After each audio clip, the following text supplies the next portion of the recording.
My phone vibrates across the desk, knocking lightly against the empty coffee mug sitting beside my keyboard.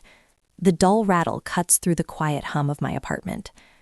3 large monitors glow in front of me, each one running a separate security protocol simulation for Aurelius networks. Streams of code move across the screens in neat patterns, while a threat analysis dashboard updates in real time. For a moment, I assume the notification is just another client alert or a system update. But when I glance down, the name on the screen stops me cold. It's Colton. Family meeting Saturday. Mom needs surgery. Dad's memory getting worse. Urgent. The phone slips from my hand before I can react. It lands on the desk with a hard clatter, tipping the coffee mug so that the last inch of cold coffee splashes across my worn jeans. The stain spreads slowly through the denim, but I barely register it. Willow Harbor. I haven't stepped foot in our quiet lakeside community in nearly 2 years. Just seeing the name pulls memories forward that I've tried hard to bury. The last family gathering replays in my head like a scene from a movie I wish I could turn off. Dinner at the country club. Colton shaking hands with the mayor as if the restaurant belonged to him. Maris proudly extending her left hand so everyone could admire the 3-carat diamond Elliot bought her. Waiters bringing bottle after bottle of wine while Elliot laughed too loudly at his own jokes. When are you going to get a real job, Paige? Colton's voice had carried across the table, loud enough that the couple at the next table glanced over. This playing with computers thing was cute when you were in college, but you're 30 now. Maris had followed with her usual carefully rehearsed sympathy. She patted my hand like she was comforting a child. Elliot knows someone at his firm who might be willing to give you a position in their IT department, benefits and everything. The humiliation burns just as sharply now as it did that night. They had talked about Granite Key Cyber as if it were a childish hobby, some phase I would eventually grow out of. Mom and Dad had nodded along, looking worried and slightly embarrassed by their youngest daughter who still hadn't figured out how to grow up. They had no idea. 4 months since the acquisition. 4 months since Aurelius Networks bought Granite Key Cyber for an amount that still feels surreal. And I never told them. The irony sits heavy in my chest. At 23, I walked away from Willow Harbor with exactly $260 in my bank account and a backpack full of secondhand textbooks. Now I'm 30, sitting in a cramped rented 1-bedroom apartment, wearing yesterday's jeans, staring at a banking app that shows an 8-figure balance. More money than I ever imagined having.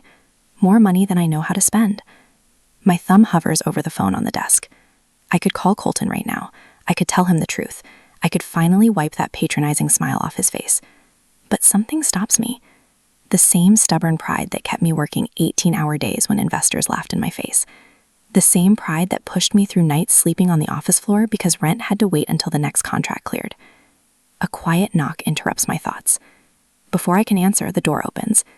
Noelle steps inside, a manila envelope tucked neatly beneath her arm. Her white blouse is crisp, her slacks perfectly tailored, her posture as composed as always. Standing next to her, my wrinkled hoodie and stained jeans suddenly feel even more disorganized. "You've got 0.6% of your Aurelius stock vesting today," she says calmly as she places the envelope on my desk. "That adds another $11.2 million to your total." Her tone is professional, but her eyes study my face carefully. "Are you finally going to tell your family who you really are?" I stand up too quickly, the chair scraping across the floor. Coffee drips from the edge of my jeans onto the industrial gray carpet. "I'll go," I say after a moment. "But it's going to be on my terms." The decision settles into place like concrete hardening. I pick up my phone and dial Colton's number, forcing my voice into deliberate calm when he answers immediately. "I got your message. I'll be there Saturday." "Great," Colton replies, relief obvious in his voice. "We need to talk about options for Mom and Dad. Everyone's going to have to contribute what they can." My jaw tightens. "What facilities are you looking at?" "Don't worry about that part, Paige," he says dismissively. "We've already researched several places. Just show up and we'll figure out what you're able to handle. What you're able to afford." The implication sits heavily between us.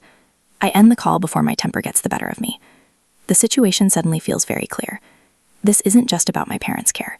It's about dignity, about self-respect after years of quiet dismissal. Noelle appears again in the doorway. "I can have the corporate jet ready Friday afternoon," she offers. I shake my head. No, that's not the version of me they expect. Instead, I sit back down at my computer and book a commercial flight to the small regional airport closest to Willow Harbor. Then, almost as an afterthought, I send a message to Briggs, our head of security. "Need helicopter standby Saturday afternoon. Willow Harbor area." His reply appears seconds later. "Understood. We'll arrange landing clearance. Noelle watches me carefully. They've had control for a long time, haven't they? I nod slowly. For most of my life, the power dynamic in our family has been obvious. Colton successful, Maris polished and well-married. And me, the underachieving youngest sibling who couldn't figure out how to grow up. They've always assumed they control every situation involving money or responsibility because they've never believed I was capable of anything significant. That changes Saturday. About an hour later, Noelle returns carrying a small stack of folded clothes. My old Stanford hoodie with the faded lettering, a pair of jeans with a small tear in the knee. Your family costume, she says, placing them over the back of my chair. Then her expression softens slightly. You don't have to hide who you are anymore. For a moment, something fragile rises in my chest. They've never seen me succeed, I say quietly. I'm not sure they're capable of believing it. Before she can respond, my desk phone lights up. Briggs? Ms. Bennett, he says when I answer. The Haven Ridge estate paperwork is finalized. The Camden Memory Care Initiative is ready whenever you decide to activate it. Thank you, Briggs. I hang up and look back at Noelle. For the first time since receiving Colton's message, something like anticipation begins to replace the dread sitting in my chest. A thought forms slowly, bringing with it an unexpected sense of calm. Maybe it's finally time they meet the real me.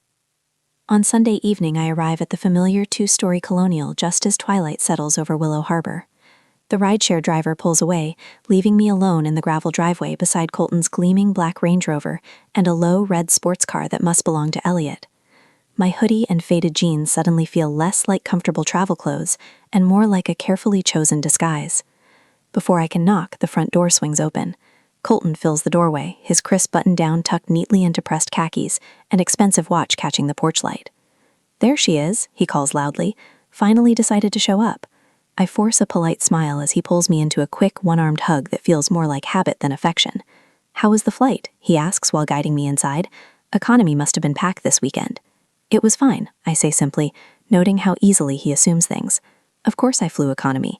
Of course I couldn't afford anything else. The house smells like Mom's lemon chicken, the same recipe she's made for as long as I can remember. The familiar scent wraps around me, stirring both comfort and a strange sense of distance. Maris appears from the living room moments later. Her hair is styled perfectly and her makeup flawless, even though it's nearly 8 at night. Her hug is quick and polite. You look comfortable, she says, glancing over my clothes. Very Silicon Valley casual. Before I can answer, she presses something into my hand. I look down. A Nordstrom gift card. $120. For interview clothes, she explains quietly. Elliot mentioned there might be an administrative opening at his firm. Good benefits and steady hours. Nothing glamorous, but it would give you some stability. The assumption lands like a slap. I've built and sold a cybersecurity company for $65 million, and my sister is offering charity to help me prepare for an entry-level office job. Thanks, I say carefully, sliding the card into my pocket. Where are Mom and Dad? In the kitchen, Colton replies while glancing at his phone. Dad's having one of his foggy nights, called me Stanley earlier. My stomach tightens. Stanley was Grandpa's name. Yeah, well, Colton shrugs. It's getting worse. Some days he's completely sharp. Other days not so much.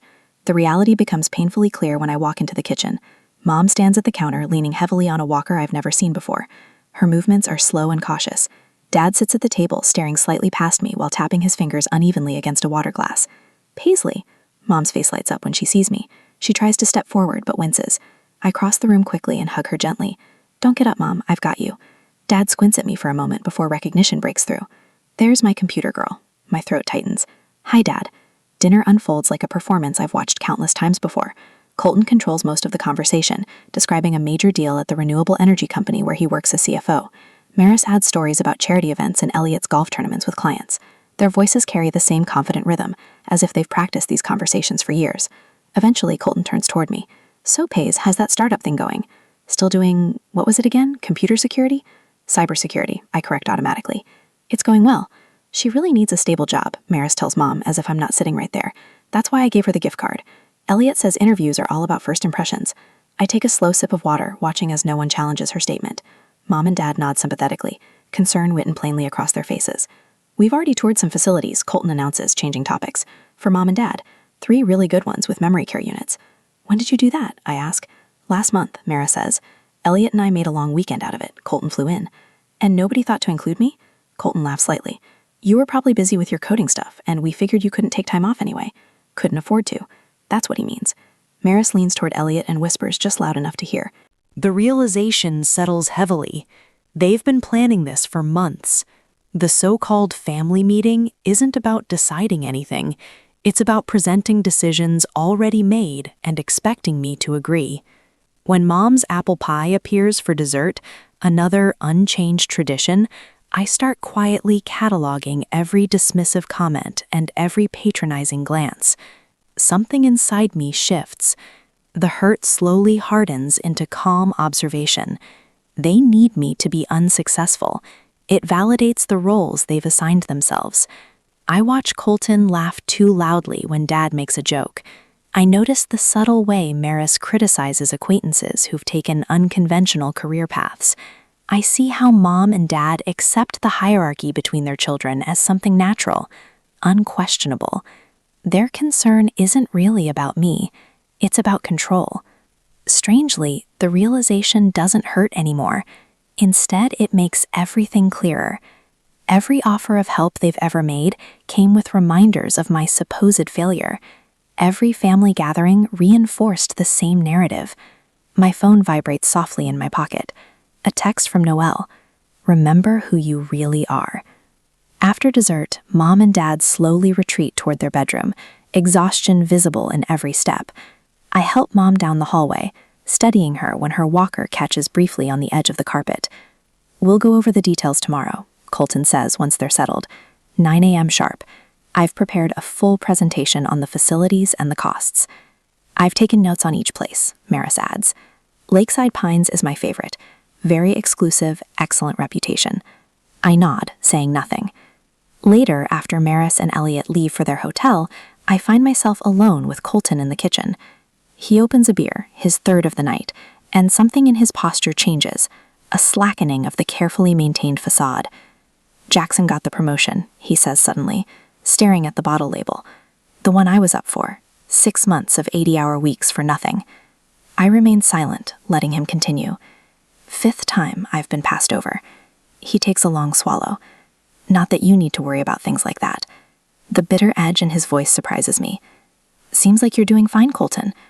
New Range Rover? Dinners at lavish hotels? He laughs without humor. Yeah, well, appearances, right?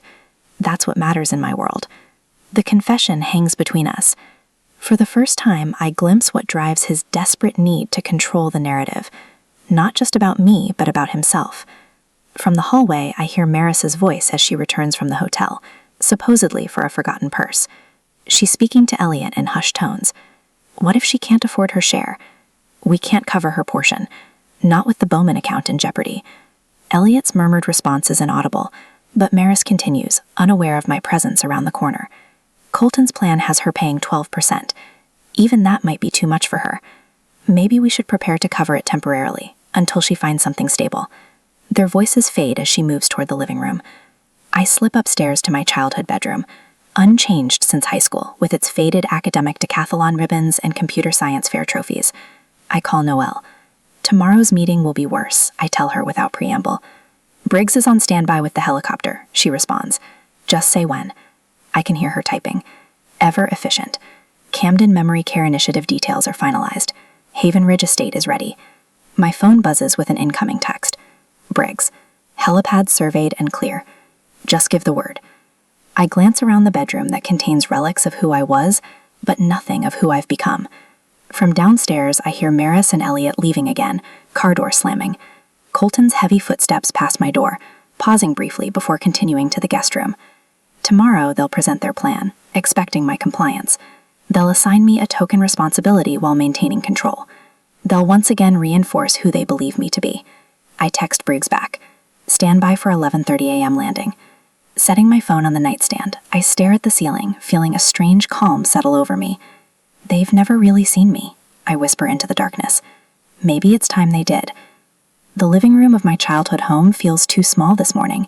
Glossy brochures cover the coffee table like autumn leaves, each showcasing smiling seniors in meticulously landscaped facilities.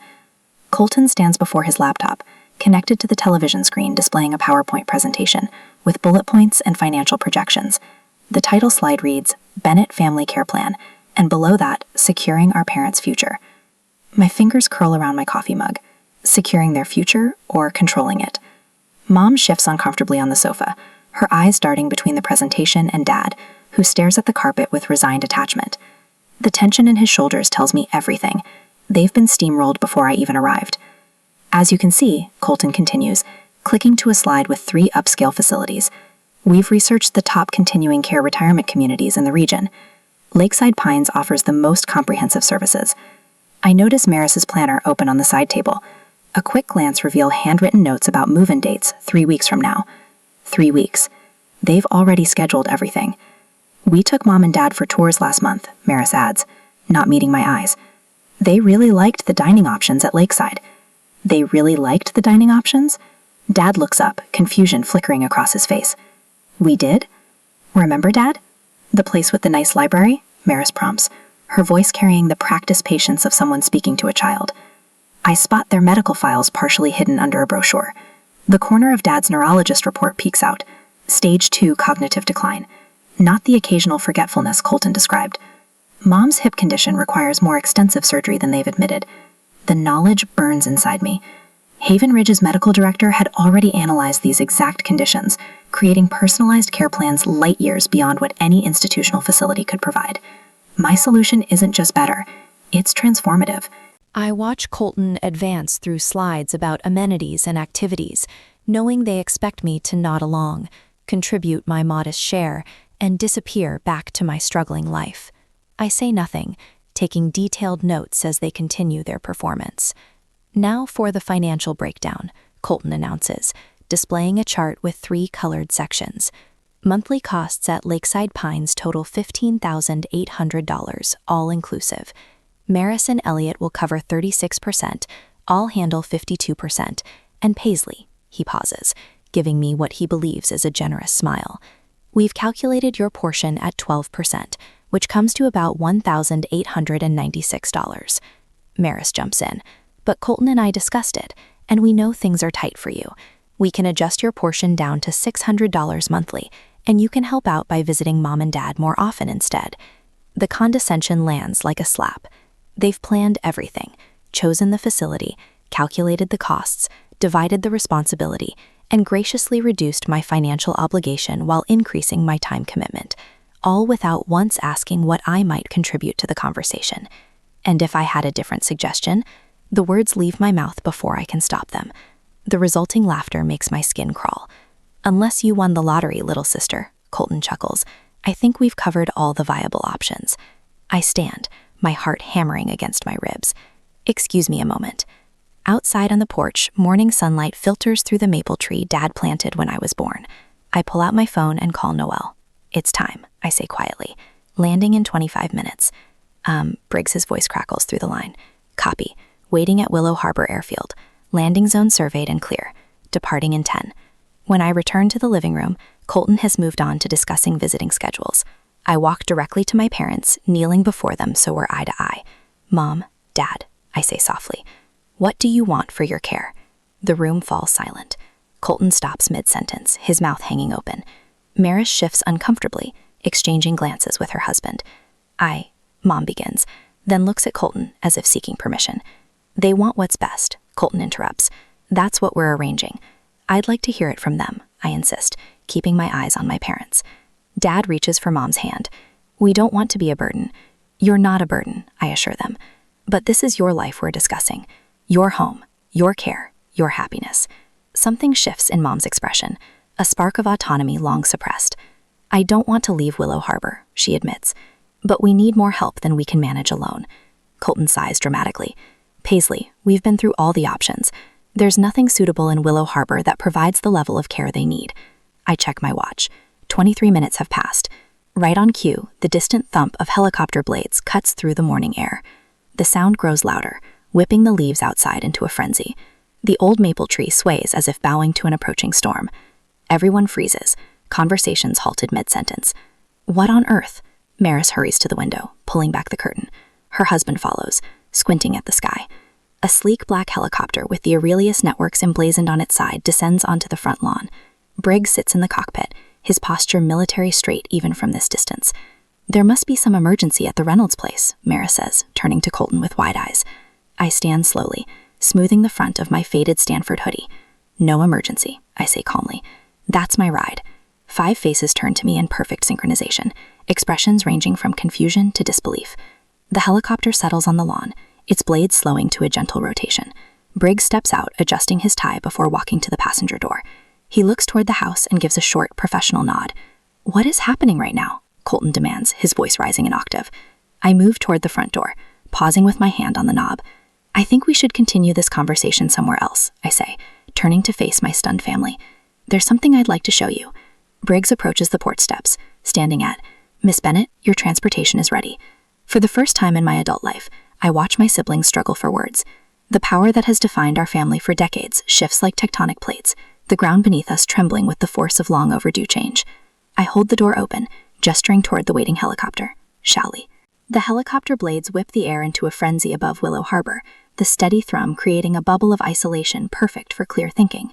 I watch the landscape shrink below, the family home becoming a tiny dot surrounded by maple trees that had witnessed 20 years of diminishment. Now they witness my ascent, literal and figurative. "We have 40 minutes before landing at Haven Ridge," Noelle says, her tablet illuminated with the Camden Memory Care Initiative details. "The medical director is standing by for your final approval on the personalized care plans." I nod, the emotional high of the reveal already fading, replaced by cold objectivity. This isn't about the stunned expressions on my siblings anymore. It's about what comes next. "Let's start with Dad's cognitive assessment reports," I say, taking the tablet. The neurologist recommended specialized memory exercises combined with routine stability. Lakeside Pines can't provide that level of personalization. We spend the next 15 minutes reviewing every detail of my parents' medical needs, Mom's mobility challenges post-surgery, Dad's early-stage memory decline that follows a predictable pattern each evening. I compare these against what Lakeside Pines offers, identifying the critical gaps Colton and Maris never noticed. "The Haven Ridge West Wing renovations are complete," Noelle continues, swiping to architectural renderings. 2 master suites with adjoining but separate living spaces. The memory care protocols are implemented throughout the floor without looking institutional. I study the designs, mentally placing my parents in each space. "This isn't about proving them wrong anymore," I tell Noelle, surprising myself with the realization. "They'll be defensive, embarrassed. We need to focus on Mom and Dad's well-being, not on who was right." Noelle's eyes soften momentarily before returning to business. "Dr. Westfield has prepared comparative assessments between standard care facilities and the Camden approach. The numbers speak for themselves. 26% slower cognitive decline rates in similar cases. Have those ready," I instruct, turning my attention to the tablet again. "Colton will attack the financials first. He needs to understand this isn't some temporary flex. The trust fund structure guarantees lifetime care, regardless of longevity or condition progression." The tablet pings with an incoming message from Briggs. "Estate is secured and staff briefed. Helicopter clear for landing. Medical team assembled in East Wing conference room. Friend, NEC." I take a deep breath, feeling the weight of preparation settling around me like armor. "Tell the legal team to prepare healthcare power of attorney documents. Joint authority, not individual. This isn't about taking control from my siblings. It's about ensuring my parents have options." Noelle nods, typing rapidly. The memory care coordinator has created individualized engagement schedules based on your father's former professor routines. The physical therapists have designed a recovery program for your mother that maintains her dignity and independence. The helicopter banks gently toward the southwest, revealing the first glimpse of Haven Ridge Estate, 27 acres of manicured grounds surrounding a restored colonial mansion with modern medical facilities discreetly integrated into the East Wing. "We've gathered comprehensive analysis of Lakeside Pines' limitations," Noelle continues. "Their staff-to-resident ratio is 7-to-1 during daytime hours, 16-to-1 overnight. Haven Ridge maintains 3-to-1 at all hours. I process each detail methodically, building the case not for my superiority, but for my parents' optimal care. The personnel file shows specialists in geriatric psychiatry, physical rehabilitation, and nutritional science, all standing by to present their credentials to my family. My phone vibrates unexpectedly. "Dad? Paisley? What's happening?" His voice carries the slight confusion that appears when he's upset. "Your brother is very upset." My stomach tightens. I hadn't considered the immediate aftermath of my dramatic exit, my parents caught between warring children. The strategic preparation momentarily falters as emotion surges. "Dad, I'm sorry about the tension," I say, keeping my voice steady. "Today is about finding the best care for you and Mom, not about who's right. I promise everything will make sense soon." "Your brother says you're being reckless with our future," he continues, his voice smaller than I remember. "Are we going to be okay?" The question lands like a physical blow. In all my planning, I'd focused on the siblings' reactions, not on how my parents would feel caught in the crossfire. "You're going to be more than okay, I promise. I'm not fighting against them, Dad. I'm fighting for you and Mom. I end the call as Haven Ridge comes fully into view. The stakes have never been clearer. Not just my parents' care or my siblings' recognition, but the potential healing or permanent fracturing of our family. We're beginning our descent, the pilot announces. I straighten my posture, focus returning.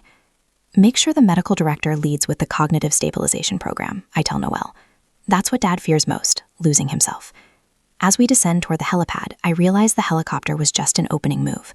The real victory won't come from humiliating my siblings, but from showing them a better way forward together. The helicopter descends toward Haven Ridge Estate, blades whipping the air into a frenzy. Through the window, I watch as 27 acres of manicured grounds come into view. Gardens, walking paths, and what appears to be a small orchard stretching toward a lake in the distance. Is that a helipad? Mom asks, her voice barely audible over the engine noise. Licensed for medical transport, I answer, as Briggs guides us toward a circular landing pad near the main house. The hospital is only 12 minutes away by air. Dad leans forward, his confusion momentarily replaced by wonder. That house must have 8 or 9 bedrooms. 9, I confirm, plus the east wing we renovated specifically for you and Mom. The helicopter touches down with a gentle bump. Briggs cuts the engine, and the blades begin their gradual deceleration above us. I watch my parents' faces as they take in the sprawling Georgian-style mansion with its brick facade and white columns. The estate had been on the market for nearly a year before I purchased it, a foreclosure from a tech executive who'd overextended himself. Colton and Maris follow several paces behind as I help Mom and Dad from the helicopter. Their faces are masks of strained politeness, but their body language screams discomfort, arms folded, shoulders rigid, eyes darting everywhere except at me. A woman in a charcoal pantsuit approaches, her silver hair caught in the helicopter's dying backdraft. Mr. and Mrs. Bennett, welcome to Haven Ridge. I'm Dr. Eleanor Reisman, Medical Director of the Camden Memory Care Initiative. She shakes their hands warmly. We're honored to have you visit today. Dad brightens immediately. Doctor, you're a physician? Neurologist, specializing in memory disorders. Dr. Wiseman answers. I've reviewed your file, Mr. Bennett. I believe we can implement several promising approaches to help stabilize your condition. While Dr. Wiseman engages my parents, a man in his 50s approaches with a tablet. Miss Bennett, the staff is prepared for the tour whenever you're ready. Chef Martinez has prepared lunch for 1 o'clock. Thank you, James. I turn to my family. This is James Holloway, our estate manager. He oversees everything from maintenance to meal planning. Mom's eyes widen. You have a full-time staff? Round the clock, James confirms. In addition to myself, we have 2 nurses, a physical therapist who visits 3 times weekly, a chef, and groundskeeping personnel. We enter through massive double doors into a foyer with a soaring ceiling and a grand staircase. Mom's hand grips mine tightly, her eyes taking in the space with undisguised awe. This way, I guide them toward the east wing. We've prepared this entire section with your needs in mind. The tour unfolds methodically, just as I'd planned. 2 master suites connected by a shared sitting room, a therapy room equipped with the latest rehabilitation equipment for Mom's hip recovery, a kitchen designed with accessibility features, a sunroom overlooking gardens specifically planted with Dad's favorite flowers. The smart home system can be programmed to give medication reminders, Dr. Wiseman explains, as she demonstrates a touchscreen panel in the wall. It also monitors movement patterns to detect any potential falls or distress. My parents ask detailed questions, their interest growing with each room we visit. Dad runs his hand along a custom-built bookcase filled with his favorite mystery novels, arranged alphabetically by author. You remembered, he says softly. Of course I did. The lump in my throat makes it difficult to speak. Colton clears his throat behind us. This is just excessive, Paisley. Who's paying for all this? His voice carries that familiar edge of condescension, though now tinged with something new, uncertainty. Maris leans toward her husband, whispering loud enough for me to hear. She's just showing off. This can't be sustainable. I notice my parents' expressions tighten at the escalating tension. Dr. Wiseman continues her presentation, seemingly oblivious to the family dynamics at play. The Camden Memory Care Initiative represents a new approach to aging in place, she explains. Rather than moving residents to an institutional setting, we bring comprehensive care to them in a familiar, comfortable environment. Dad looks between his children, discomfort evident on his face. Mom squeezes his hand, her eyes pleading for harmony. Noelle catches my eye from across the room, giving me a subtle nod. She's noticed the growing tension too. I face a decision point: address my siblings' skepticism directly or maintain focus on my parents' needs. The confrontation is inevitable, but this moment should be about Mom and Dad, not our long-standing power struggle. Dr. Wiseman, I interject gently. Could you show Mom and Dad the garden? I understand the horticultural therapist has been working on some sensory stations that might interest them. She picks up on my cue immediately. Of course, we've incorporated elements that stimulate memory through familiar scents and textures. Mrs. Bennett, you mentioned you enjoyed gardening? As Dr. Wiseman guides my parents toward the French doors leading to the garden, I turn to my siblings. Let's discuss the financial structure in the library. Just the siblings. I suggest keeping my voice neutral. I think it's time we had a real conversation. Colton and Maris exchange glances before following me down a corridor to a wood-paneled library. Noelle brings up the rear, carrying a leather portfolio I recognize as containing all the documentation we'd prepared. The library doors close behind us with a soft click. Floor-to-ceiling bookshelves line the walls, and a large mahogany table dominates the center of the room. I've arranged everything perfectly. Financial records, trust documents, medical assessments, all organized in neat stacks. We're finally at the point of maximum readiness. Every preparation has been completed. The stage is set for the confrontation that's been brewing for years. Noelle takes a position near the door, her posture professional, but her eyes conveying quiet confidence. "You've done everything possible to make this work," she murmurs as she hands me the portfolio. I feel a strange calm settle over me. This isn't about revenge anymore. It's about resolution, about finally breaking through years of misunderstanding and dismissal. Colton and Maris take seats across from me, their defensive postures telegraphing their unease. The moment stretches between us, taut with anticipation. I open the portfolio and meet their eyes directly. "There's something you need to understand about me. You can't possibly afford this," Colton says, gesturing toward the window where the estate stretches beyond. His voice carries that familiar tone, the one he's used since I was 12 and tried to join his science fair team. "What's really going on, Pace?" I reach for the tablet Noelle placed on the desk, but Maris cuts in before I can respond. "You're just trying to show us up with borrowed money or some tech nonsense." Her manicured nails drum against her crossed arms. "This is about Mom and Dad, not your ego." The accusation lands like a slap. My fingers curl against the leather desktop. "Is that what you think this is?" I keep my voice level despite the heat rising in my chest. "A stunt?" "Your entire career has been a series of stunts," Colton says, his CFO voice in full deployment. "Parents need stability, not flash. Your history shows you can't commit long-term to anything." Maris nods, reinforcing his attack. "Remember your crypto phase? Your app idea? Your security whatever? None lasted. Now suddenly you have a private helicopter and a mansion?" She laughs, the sound brittle. "What bank did you rob?" Their coordinated attempt to re-establish me as the unreliable child is so predictable I could have scripted it. What I hadn't scripted was the door opening behind me. "Why can't you children ever work together?" Mom's voice breaks through our standoff. She stands in the doorway, leaning on her cane. Dad beside her with confusion clouding his eyes. "What's happening?" Dad asks, looking between us. "Why is everyone angry?" The sight of their distress crystallizes everything. This isn't about Colton or Maris anymore. It's about Mom and Dad seeing the truth for the first time. I press my palm against the tablet, activating the screen. With a swipe, I send the display to the large monitor mounted on the library wall. $64.8 million, I say calmly. The acquisition announcement fills the screen. Granite Key Cyber's purchase by Aurelius Networks. My name and title prominently displayed. Paisley Gonzalez, founder and CEO. That's the acquisition price 4 months ago. I'm now Senior Vice President of Security Architecture at Aurelius, with a 0.6% stock position, currently valued at approximately $34 million. Colton's mouth opens, then closes. Maris steps closer to the screen, squinting as if it might be a forgery. "Shard Cloak was my patent," I continue, bringing up the patent documentation. "It's now the security backbone for 16 Fortune 100 companies. Before that, we built custom security solutions for government contractors, banking institutions, and healthcare networks. I switched to bank statements, property deeds, foundation documents. Each slide reinforces what they're struggling to process. Not just wealth, but sustained, strategic success.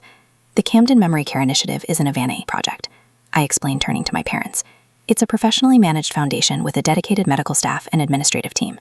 Everything here, the estate, the helicopter, the staff, is part of a comprehensive care solution that's been in development for the past year." Noelle steps forward from the corner where she's been silently observing, placing a folder on the desk. "The trust documentation, as requested," she says. "Lifetime care guaranteed." Dad approaches the screen slowly, his finger tracing the headline announcing the acquisition. "This is real?" he asks, his voice smaller than I've ever heard it. "Yes, Dad, it's real." "But you never said anything," Mom whispers, "all this time." "Because it wasn't about the money," I answered. "It was about building something that mattered." The silence stretches as they process what they're seeing. Maris sinks into a leather chair, her perfect posture crumbling. Colton remains standing, but looks as if someone has cut his strings. Dad turns from the screen, his eyes clearer than they've been all day. "You did all this yourself? No one helped you?" The question holds all the weight of our family history. The assumptions, the dismissals, the constant reminders of my perceived limitations. "I had a team," I answer honestly. But yes, I built the company from nothing. Mom steps forward, tears tracking down her cheeks. We never understood what you were building, did we? Her recognition hits me harder than I expected. The anger that fueled me moments ago transforms into something more complex. Grief for the support I never had. Relief at finally being seen. Colton's face battles between pride and shame, the struggle visible in his clenched jaw and reddening ears. Maris stares at her hands, her wedding ring twisting anxiously around her finger. I never needed you to fund me, I say quietly, looking between my siblings. I needed you to believe in me. The truth hangs in the air between us, impossible to dismiss or diminish. For the first time in our adult lives, they're seeing me clearly, not as their struggling little sister, but as someone who succeeded on her own terms. This changes everything, Colton finally says, his voice rough. Not everything, I counter. Mom still needs surgery, Dad still needs memory care, you two still have your own lives and concerns. The difference is that now we can address those things honestly. I look at each of them in turn, my brilliant, flawed family who defined me by their expectations for so long. It's time we talked honestly about who we really are, I say, pulling out chairs for my parents, all of us. The invitation settles like a challenge and a peace offering combined. After a moment, Colton nods and takes a seat. Maris follows, her movements hesitant but deliberate. The real conversation, the one we've needed for years, is finally about to begin. The living room of Haven Ridge Estate falls silent as we take our seats. No medical director, no estate manager, just family now. Mom settles into a plush armchair, her face etched with lines of worry. Dad sits beside her, his gaze sharper than it's been all day. Colton and Maris position themselves across from me, their faces a steady and controlled chaos. Noelle stands near the doorway, a silent witness to what's about to unfold. I've lived below my means by choice, I say into the silence. My voice remains steady despite the hammering in my chest. Not because I couldn't afford more. Colton's jaw tightens. You could have told us. When? I ask, leaning forward. When you were telling the country club I needed to get a real job? Or when Maris was handing me gift cards for interview clothes? The barb finds its mark. Maris flinches. I left home with $260, I continue. Built Granite Key from nothing. Worked 18-hour days while living in a studio apartment with a mattress on the floor. Not because I had to, but because every penny went back into the company. Mom's eyes fill with tears. We never understood. You never asked, I reply, gentler now. You saw what you expected to see. Dad clears his throat. We compared you kids constantly, he admits, voice rough with emotion. Measured success by titles, houses, cars. That was our failure, not yours. His words hang in the air like a confession. Something shifts in the room, a lifetime of assumptions cracking open. I hate half my life, Colton blurts suddenly. His perfect veneer crumbles as he buries his face in his hands. The board meetings, the networking events, the constant pressure. His shoulders shake. 50-60% of my so-called perfect life is just performance. Maris stares at him, then at me. Elliot and I have been in marriage counseling for 8 months, she whispers. Her carefully applied makeup can't hide the exhaustion beneath. Those empty galas you thought I loved? I'm drowning in them. Mom reaches for Dad's hand, her expression stricken as their children's carefully constructed facades collapse one by one. You worked harder than any of us, Noelle says from the doorway. All eyes turn to her. I've watched Paisley build everything from scratch, sleeping on office couches during development pushes, turning down acquisition offers that would have made her wealthy years ago because the terms weren't right for her team. Colton looks at me with new eyes. I needed you to fail, he admits. His voice breaks on the last word. To validate my choices, to prove I took the right path. The truth of it hangs between us, raw and painful and necessary. How did you succeed while staying so normal? Maris asks, tears tracking silently down her cheeks. No mansion, no fleet of cars, no private island, just you. I consider my answer carefully. Success isn't what you own. It's building something that matters. We never saw what you were actually building, Mom says softly. We were too busy looking at what you weren't. Dad straightens in his chair, his memory issues momentarily clearing as he focuses with startling clarity. Your mother and I were wrong, Paisley. Dead wrong to measure success the way we did. His words hit me harder than I expected. After years of dismissal, hearing my father acknowledge his mistake fills a hall of space I'd learned to live with.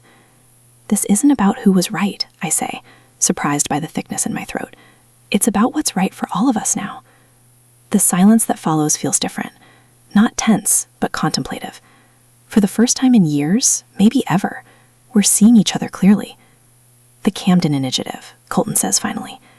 It's brilliant, comprehensive, better than anything we found. He meets my eyes directly. How can I help? The question catches me off guard. Not competition, not resentment, partnership. I want to volunteer with the memory care program, Maris adds, straightening. My event planning skills could create meaningful activities for the residents. Mom's shoulders visibly relax. The fear that her children would fight over their care dissolves in real time. This isn't my success, I tell them, meaning every word. The foundation will have all our names. Bennett Family Foundation. I look at each of them. Different strengths, one family. Noelle catches my eye across the room, a small smile playing at her lips. She's witnessed years of my frustration with these people, yet here we sit, finding our way back to each other. The library door opens. Briggs appears, formal of always. Dinner is prepared in the dining room, he announces. When you're ready. Dad rises first, more steady than he's been all day. Our children, he says to Mom with unmistakable pride, have finally found their way home. As we move toward the dining room, Colton falls into step beside me. The helicopter was impressive, he admits, got our attention. I smile, but it wasn't what mattered. No, he agrees. The truth was what we needed, all of us. The helicopter brought them to Haven Ridge, but honesty brought us back to each other. I watch my family move ahead of me, Mom leaning slightly on Dad, Maris with her arm linked through Colton's, and feel something settle inside me. The weight of being unseen, of proving my worth, lifts like morning fog. Noelle touches my arm. You did it, she says quietly. But what strikes me most isn't the victory of revelation, or even the acceptance of my success. It's the surprising discovery that beneath our carefully constructed roles, the responsible son, the social daughter, the struggling youngest, we were all hiding pieces of ourselves, all performing in some way. Come on, I say to Noelle, nodding toward my family. Let's join them. We step into the dining room, where Briggs has set the table with candles and fresh flowers. It's not the helicopter on the lawn or the estate's grandeur that holds power now, but the simple truth that lies between us, that success without connection is the hollowest victory of all. The helicopter got their attention. The truth got their respect.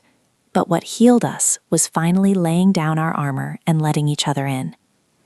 6 months pass like water through my fingers. The estate's great room fills with afternoon sunlight as Mom walks carefully across the hardwood floor, her physical therapist hovering nearby but not interfering. Her hip surgery, the original catalyst for our family reckoning, has healed beautifully. Look at you go, Patricia, Noelle calls from the doorway, carrying a tray of lemonade. You're practically dancing. Mom beams, her face relaxed in a way I hadn't seen in years. The doctor says I'm 3 weeks ahead of schedule. Dad looks up from his newspaper, eyes clear and present. Show them that twist move you've been practicing. Mom demonstrates a careful pivot, her silver hair catching the light. The memory care program has stabilized Dad's condition remarkably. He still has occasional foggy moments, but they're becoming rarer as the specialized care takes effect. Colton enters through the French doors from the garden, dirt smudged across his polo shirt. Gone are the pressed suits and polished loafers. He's been spending Thursdays and Fridays working with the sustainable landscaping team, developing a garden therapy program for memory care residents. The tomato plants are thriving, he announces, accepting a glass from Noelle. Dad, remember those heritage seeds you mentioned? I found a supplier. The easy conversation between them still surprises me. After Colton's dramatic exit from Hamilton Financial 6 weeks ago, he's been exploring environmental advocacy full-time. His former colleagues were shocked, but I recognized the liberation in his eyes immediately. Pay us. The Renewable Energy Coalition wants to partner with Camden's second location, he says, sitting beside me. Their marketing team is drafting the proposal now. The doorbell chimes and Briggs ushers in Maris, her arms filled with art supplies. She's traded designer handbags for canvas totes, her therapy practice specializing in relationship communication, taking off faster than any of us expected. Look what Patricia's memory residence created yesterday, she says. carefully placing a collaborative painting on the coffee table. We're calling it Remembered Gardens. Dad examines it closely, nodding appreciatively. Remarkable how the colors flow together, like separate lives finding common ground. I catch Maris's eye across the room. 6 months ago, she would have dismissed Dad's observation as sentimental. Now she smiles, genuinely moved by his insight. The weekly family dinner has become our new normal. Sometimes Elliot joins, sometimes not. Their marriage counseling continues, but Maris seems steadier on her own feet regardless of the outcome. My phone buzzes with a Camden Initiative update. Our third location breaks ground next month, transforming a forgotten medical building into a community-centered memory care facility. The waitlist already has 87 names. "You've created something extraordinary," Noelle says quietly, taking the seat beside me. Her promotion to Camden Initiative Director was unanimous. My family insisted on it, recognizing her vision before I could even suggest it. Through the window, I spot the helicopter parked on the eastern lawn, no longer a dramatic symbol, but a practical tool for moving between facilities. I haven't used it to make an entrance since that fateful Saturday 6 months ago. "You know what gets me?" Colton says, turning to face me directly. "You had all this success, and instead of holding it over us, you built something for Mom and Dad that includes all of us." Maris sets down her glass. "I spent years collecting the right friends, the right clothes, the right husband. You collected patents and solutions. The difference is, your collection actually helps people." Mom crosses the room to squeeze my hand. "When you landed that helicopter on our lawn, I thought you were finally getting back at us for all those years of doubt. But you weren't, were you?" "No," I answer truthfully. "I just needed you to listen, really listen for once." Dad joins us, his gaze steady. "Well, we're listening now, and we're proud of the woman you've become. The words I've waited decades to hear. Yet they matter less than I expected. The true victory isn't in their recognition, but in our reconnection." Later, as sunset paints the estate gardens in amber light, Briggs approaches with a folder. "Miss Bennett, your cousin Jessica's business proposal. You asked me to review it." Jessica, barely 23, with a sustainable fashion concept that's innovative but untested. Last year, the family would have discouraged her, pushed her towards something practical. "Family meeting tomorrow to discuss funding options," I tell Briggs. "Colton's already working on the business model, and Maris thinks her client network could generate initial sales." Noelle smiles knowingly. "The Bennett Second Chance Grant?" I nod, as Dad approaches, overhearing. "That's what we're calling the Family Foundation, supporting unconventional entrepreneurs who might otherwise be overlooked." His eyes meet mine, starting with our niece. The 5 young business owners already funded through our foundation are thriving, each bringing something unique to their communities. I watch my family gathered in this space, talking, planning, collaborating, without the old hierarchy of value, and recognize the magnitude of what's changed. The helicopter got their attention, I murmur to Noelle, but honesty brought us home. She raises her glass in silent toast. The truth was always the best investment. And it was. In one dramatic day, everything changed. Not because I proved them wrong, but because I finally gave them the chance to be right.